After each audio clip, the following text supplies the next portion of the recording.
Welcome to Samba Samba. Enjoy the video. You're at the point where you need to change yarn.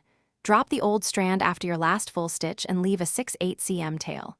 Thread the new yarn over the hook and pull through to complete the stitch so the transition sits inside the loop, not on top. Once done, make sure both tails run toward the wrong side for weaving later. Clip excess only after securing. This approach keeps tension consistent and prevents lumpy joins while you continue crocheting immediately. Now you'll secure the change so it's durable and invisible. If fibers allow, use a Russian join. Overlap ends and splice inside each other, then crochet over the join to lock it. For other yarns, weave tails through 4/6 stitches on the wrong side with a tapestry needle, alternate directions to prevent unraveling. Once you've secured the ends, continue the pattern and immediately check stitch count and gauge.